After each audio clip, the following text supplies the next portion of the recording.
Hey cuties, welcome to సేమే stories. ముందుగా అందరికీ తొలి ఏకాదశి శుభాకాంక్షలు. మార్నింగే లేచి ఇల్లు క్లీన్ చేసుకుని అలానే ఫ్రెష్ అయ్యి ప్రసాదం ప్రిపరేషన్ స్టార్ట్ చేసేసాను. ఏమేమి కావాలో అన్నీ తీసి ముందుగా అక్కడ పెట్టుకున్నాను. ప్రసాదం కోసం అయితే రవ్వ కేసరి ఇంకా కుడుములు చేశాను.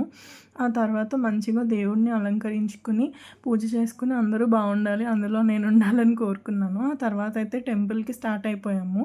ఇది వెంకటేశ్వర స్వామి టెంపుల్. ఈ టెంపుల్కి అయితే మేము ఫస్ట్ టైం వచ్చాము. టెంపుల్ అయితే చాలా బాగుంది అండ్ చాలా పెద్దది కూడా. ఈరోజు తొలి ఏకాదశి కాబట్టి అసలు టెంపుల్లో ఖాళీయే లేదు. ఫుల్ క్రౌడ్ ఉన్నారు అండ్ పెద్ద లైన్ కూడా ఉంది. బట్ బై గాడ్స్ గ్రేస్ చాలా ఫాస్ట్గా దర్శనం అయితే అయిపోయింది మాకు.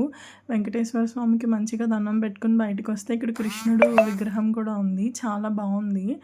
అండ్ చుట్టూ ప్లేస్ అయితే ఎంత బాగుందంటే చాలా పీస్ఫుల్గా అనిపించింది. అలా చల్లగాల్లో కాసేపు టెంపుల్లో కూర్చుని ఇంకా ఇంటికి వచ్చేసాము.